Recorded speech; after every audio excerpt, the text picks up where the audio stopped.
So this is lesson 70B, is in boy, continuing on with our probability.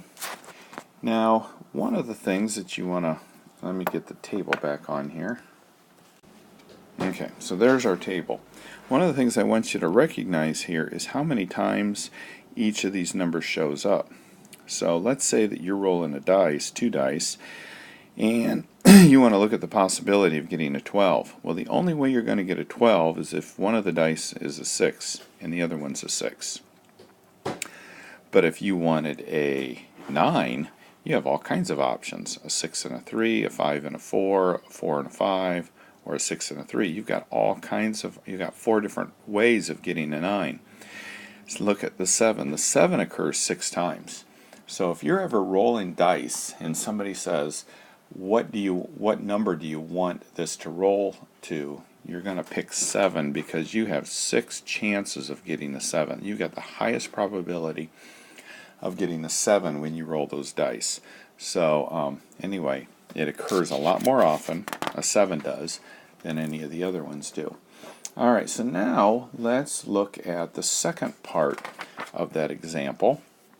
It says not only, or the first part said, what is the probability of getting the 7? Well, we said possibility is 6 7s out of 36 possibilities, or 1/6. The next part says, what is the chance, or what is our probability of getting a number greater than 8? Well, let's look and see what numbers are greater than 8. Now, it's greater than, it can't be 8, so we can get these numbers that are all greater than 8 when we roll the dice. And how many are there? 4, 7, 8, 9, 10. 10 out of 36. So when you go ahead and reduce that, you get 5 out of 18. So you don't even have half a chance. You don't even have 50-50, even though you're looking at numbers greater than 8. If you wanted to know what the biggest ones are, you would say, I want to get a 6, 7, or an 8, because look at all those possibilities. You've got 1, 2, 3, 4, 5, 6, 7, 8, 9, 10, 11, 12, 13, 14, 15, 16. You've got 16 chances out of 36, which is more than a 50-50 chance of getting a 6, 7, or 8. Alright, so now let's look at designated order. Now, designated order does have to do with previous happenings that you did. So, for example, if we are going to toss a coin twice, and we want to know the probability of getting heads on the first try and the probability of getting tails on the second one. So we're going to throw it twice, and we want a head on the first one and we want a tail on the second one. So we have a 50-50 chance of getting a head. On the second one, we also have a 50-50% chance of getting a tail. But the thing is, we want a head on the first try and a tail on the second try. Not the other way around, not 2 heads, not 2 tails, in that order. So the way you do that is you take the probability on the first try and you multiply it by the probability on the second try, and that is the probability that it's going to happen. 1/4, 25% chance. Okay? So the formula for this is, what are the number of outcomes that are going to be okay? What are the number of outcomes that you want? Well, you only want one outcome. You want a head, and then you want a tail. You don't want any other option. You don't want 2 heads, 2 tails, or anything. You want it only that way. So you're only allowing for one possible outcome. All right, what are the total possible outcomes? Well, you're going to flip the coin once here. So you have 2 outcomes that you could get there. Then you're going to flip the coin again, and you have 2 outcomes there, heads or tails.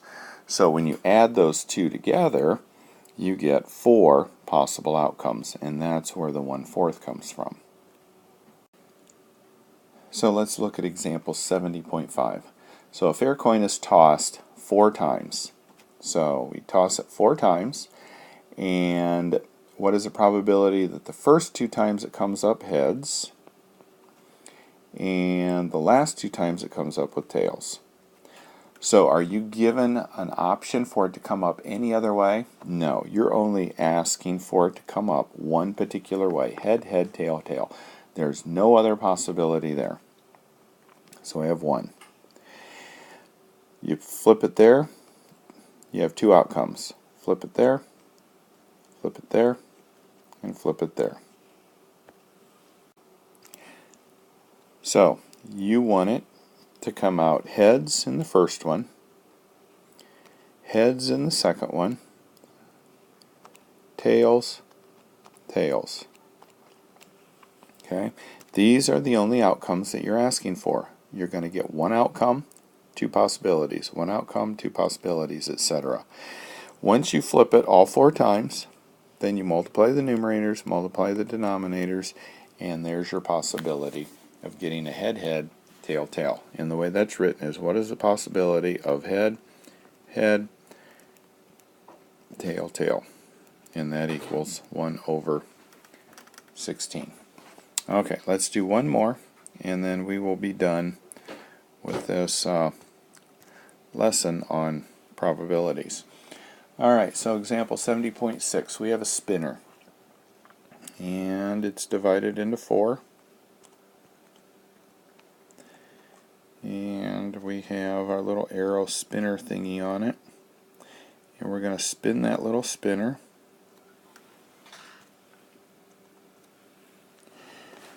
And let's see, what is the probability the spinner stops on 4 and then on 3? Okay, so we spin that thing, and what are our possibilities? We have 4 different possibilities. Which number do we want? We want a 4. So we only get 1 choice there. Okay, then we spin it again, and we want it to land on 3. Well, what are the possible numbers it could land on? Well, 1, 2, 3, 4. There's 4 different numbers.